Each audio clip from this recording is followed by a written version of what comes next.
This is one of those stories that is just incredibly heartbreaking, and honestly, it's really complex. We're going to walk through what we know, based on the official reports, about the tragic death of a young college student, Brianna Aguilera. And as you'll see, there are some really conflicting stories that came out right after. So picture this. It's a Friday night. There's all this energy in the air from a huge college football game. But then, just hours later, that excitement turns into an absolute tragedy. It really all boils down to one question. What happened to 19-year-old Brianna Aguilera?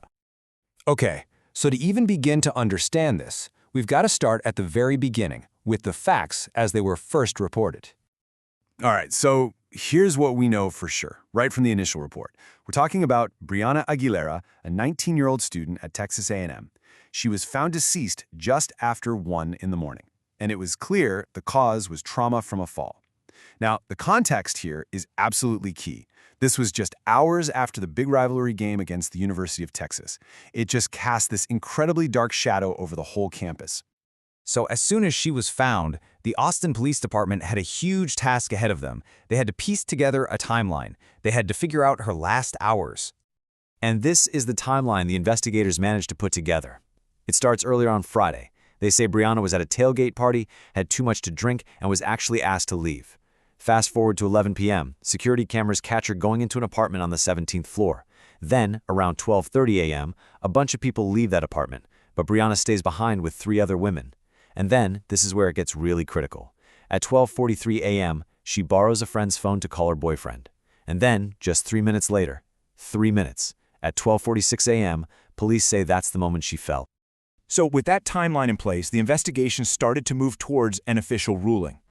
And after looking at everything they gathered, the Austin Police Department came to their conclusion. They officially ruled Brianna Aguilera's death a suicide.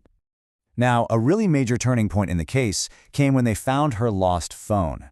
Suddenly, investigators had this window into her personal life, into her state of mind, something they just didn't have before.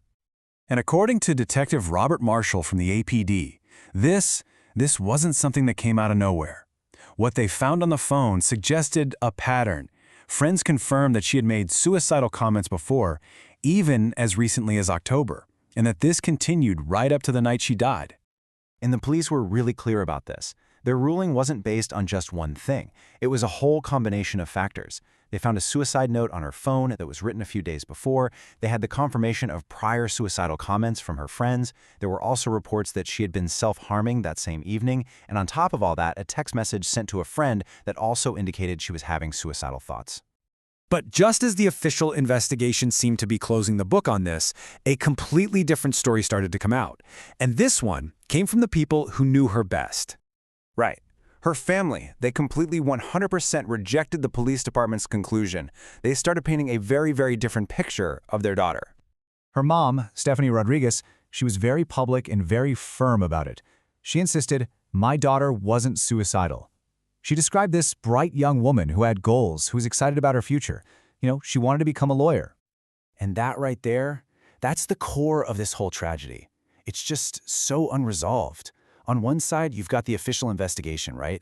They're pointing to digital evidence, to witness statements, and it all leads them to rule it a suicide. But on the other side, you have her family, completely heartbroken, saying, "That's not our daughter. That evidence doesn't show the person we knew." And their attorney even started publicly questioning how the police handled the whole thing. So we're kind of left in this really tough spot. You've got 2 totally conflicting stories, and there are just no easy answers. But the issues at the very heart of this case, they really force a conversation that, honestly, we all need to be having. No matter what you believe happened in this specific case, the topics it brings up, mental health, being in crisis, feeling distressed, they are so important. It's just a powerful reminder that sometimes people are struggling right beneath the surface in ways we might not ever see. And because of that, it is just so incredibly important that we all know this number. Look, if you or anybody you know is struggling or feels like they're in a crisis, please know that help is available. Like right now. You can call or text 988 anytime, day or night, and you'll get connected with a trained counselor. You can also chat online at 988lifeline.org. It is completely confidential, it's free, and it is there for you 24/7. So please, don't ever hesitate to reach out.